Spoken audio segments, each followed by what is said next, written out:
माननीय अधिष्ठाता महोदय, क्या आवाज दबा तो नहीं रहे ना आप? नहीं नहीं, अरे आपकी आवाज कैसे दब जाएगी? आप बोलिए। लोग है ना, क्यों चिंता करते हैं? आपने बजट पे बोलने का अवसर दिया, इसके लिए आभार। महोदय, मैंने 2 वर्ष पहले भी अपने बजट भाषण में ये कहा था कि कोई भी बजट न इतना अच्छा होता है जितना सरकार बताती है और न इतना बुरा या खराब होता है जितना विपक्ष उसको कहता है। ये माननीय मुख्यमंत्री जी द्वारा प्रस्तुत 10वां बजट है और अपने आप में एक कीर्तिमान है। आज तक कोई भी मुख्यमंत्री उत्तर प्रदेश में 10 बजट, वो भी लगातार, प्रस्तुत करने का कीर्तिमान। और इसके साथ ही साथ माननीय वित्त मंत्री जी का ये 9वां बजट है। और ये इसलिए मैं कहना चाहता हूँ कि आप जितने पुराने वित्त मंत्री होते जाते हैं उतने ही और सक्षम, उतने ही और सबल होते जाते हैं। उसी तरह से हम लोगों को देखा करें, क्योंकि आपकी एक आदत है, हम लोग कोई काम लेकर के माननीय मुख्यमंत्री जी के पास जाते हैं, वो कहें कि ये खन्ना साहब देखेंगे, सुरेश जी देखेंगे। जब आपके पास जाते हैं तो आप कहते हैं कि भाई दांत के डॉक्टर को घुटने का दर्द बता रहे हैं, इसको आप वहाँ जाइए। तो अब आप इतने सक्षम हो गए हैं कि आप दांत के दर्द का भी उपचार कर सकते हैं, आप घुटने के दर्द का भी उपचार कर सकते हैं। शरीर में जो जो व्याधियाँ हैं उनका उपचार करने में आप सक्षम हैं। तो हम लोग आशा करते हैं कि आगे हम लोग इस तरह का जो भी जनहित में कार्य आपको बताएं, सहृदयतापूर्वक, आप कृपापूर्वक उसको हम लोग के कहे के अनुसार उसको स्वीकृत करें। महोदय, धन्यवाद प्रस्ताव पे 2-3 महत्वपूर्ण सुझाव हमने दिए थे। एक जल जीवन मिशन पे अधूरे पड़े काम और जल जीवन मिशन के काम के कारण जो सड़कें खुदी हुई पड़ी हैं। दूसरा सुझाव, विधायक निधि से हम सभी माननीय विधायकगण जो असहाय लोगों का उपचार करते हैं, करवाते हैं, पैसा देते हैं, उनके नियमों में सरलीकरण हो। और इसी प्रकार आयुष्मान स्वास्थ्य योजना जो है उसके नियमों में कुछ शिथिलीकरण हो ताकि अधिक से अधिक लाभार्थियों को इसका लाभ पहुंच सके। ये सारी बातें मैं धन्यवाद प्रस्ताव में कह चुका हूं, तो इनको दोहराने का कोई औचित्य नहीं है, इस पर बल देना चाहता हूं। श्रीमान, सही बात है, सबसे बड़ा बजट है, सबसे बड़ी धनराशि आवंटित हुई है हमारे प्रदेश के विकास के लिए, लेकिन ये धनराशि व्यय भी हो। विजन है, नजरिया है, धनराशि बहुत बड़ी आवंटित हो गई है, 9,20,000 करोड़ या जो भी जी। लेकिन यदि ये धनराशि जनहित में व्ययहीन हो, हम सभी माननीय विधायकगण चाहते हैं, आप प्रस्ताव मांग लीजिए, 10-10, 20-20 किलोमीटर सड़कों का प्रस्ताव सभी लोग दे देंगे, उसको स्वीकृत कर दीजिए, कम से कम धन खर्च होना चाहिए। तो ये एक अनुरोध है कि शुभकामनाएं आपको, ऐतिहासिक बजट और इतना बड़ा बजट लाए, लेकिन ये धन व्यय होना चाहिए जनहित में। इसके साथ ही जल जीवन मिशन में जहां टंकियां नहीं बनी हैं या बनने के बावजूद चालू नहीं हुई है, वहां पेयजल का संकट है। हैंडपंप दिन प्रतिदिन खराब होते जा रहे हैं। हम लोगों के हाथ में अब हैंडपंप है नहीं, क्षेत्र की जनता आती है, हम लोगों से पेयजल की समस्या रखती है, लेकिन हम कुछ कर नहीं सकते।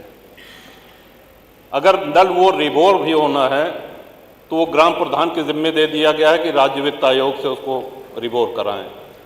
प्रधान जी की अपनी समस्या है, वो कहते हैं साहब इस मत से हमको और इतना पैसा देना है कि हमको रिबोर करने के लिए हमारे पास पैसा नहीं है। तो इसमें अनुरोध है, सुझाव है कि जब तक जल जीवन मिशन पूरी तरह चालू ना हो जाए, घर घर नल न लग जाए, तब तक हैंडपंप इंडिया मार्का 2 की योजना आप इसको कृपापूर्वक चालू रखें। गर्मी आने वाली है, पानी का स्ट्रेटा कम हो रहा है, नीचे जा रहा है, पेयजल संकट आएगा, तो इससे निदान, इसके निवारण के लिए ये आवश्यक है। इसके साथ ही इस बजट में और बजट भाषण के साथ साथ धन्यवाद भाषण में भी एक सराहनीय बात हमने देखी कि बिजली के विषय में किसी ने शिकायत नहीं करी, लेकिन आ रही है बिजली, लेकिन आप इतनी अच्छी बिजली दे रहे हैं, उसको विजिलेंस वाले पूरा चौपट करे दे रहे हैं। बिजली संकट नहीं है। 18 घंटा, 20 घंटा, 22 घंटा आ रही है बिजली, लेकिन छापे के नाम पे इतनी बदनामी हो रही है और इतनी परेशानी हो रही है लोगों को।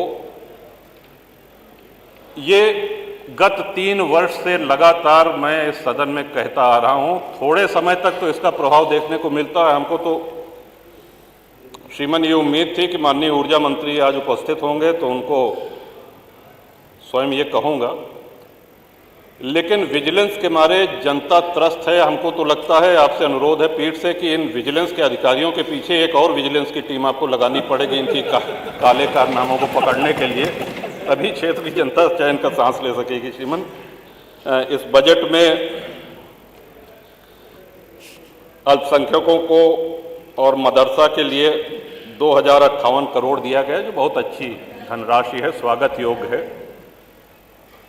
श्रीमंत, संस्कृत विश्व की प्राचीनतम भाषा है और हम सभी सनातनियों के जन्म से लेकर के और मृत्यु तक जो जो संस्कार होते हैं वो सब संस्कृत में होते हैं। जो पूजा पाठ होता है वो संस्कृत में होता है। अच्छा होता है यदि इस बजट में संस्कृत के लिए, उसके प्रोत्साहन के लिए एक अच्छी रकम यहाँ पे होती, क्योंकि संस्कृत आज दम तोड़ रही है। संस्कृत को आज राजाश्रय की आवश्यकता है, संस्कृत को आज प्रोत्साहन की आवश्यकता है। तो इस पे अगर विचार करें, अभी भी समय है कि संस्कृत में और संस्कृत के छात्रों छात्राओं को, उनको प्रोत्साहन देने के लिए प्रदेश सरकार की तरफ से एक राशि निर्धारित हो। इन्हीं सब बातों के साथ श्रीमान माननीय वित्त मंत्री जी को अपने 9वें और माननीय नेता सदन मुख्यमंत्री जी को अपने 10वें बजट लगातार का जो कीर्तिमान आपने बनाया है, और आशा करते हैं कि आप इतने सक्षम वैद्य हैं कि जो जो बीमारियां हमने, मोना जी ने, माननीय पांडे जी ने और सभी दलीय नेताओं ने, पक्ष विपक्ष के, इन सबका उपचार आपके पास है। आप दवा करने में कंजूसी मत करिए। आप सक्षम हैं, आप योग्य हैं। इस प्रकार आपको आपका बल हमने याद दिलाया, सभी लोग दिला रहे हैं, और आशा करते हैं कि हम लोगों की जो जनहित की सभी समस्याएं हैं उनका आप पूरा निराकरण करेंगे। माननीय अध्यक्ष जी, बजट पे बोलने का अवसर दिया गया, इसके लिए बहुत बहुत आभार। एक अभी राज्य कर्मचारियों का एक पत्र आपके माध्यम से, ये कि राज्य कर्मचारियों का कोरोना काल में नगर प्रतिकर भत्ता बंद कर दिया गया था, जो अभी तक बहाल नहीं किया गया है। अन्य राज्यों में कोरोना काल में जो भी भत्ते काटे गए थे सभी बहाल कर दिए गए हैं, केवल उत्तर प्रदेश में बहाल नहीं हुए हैं।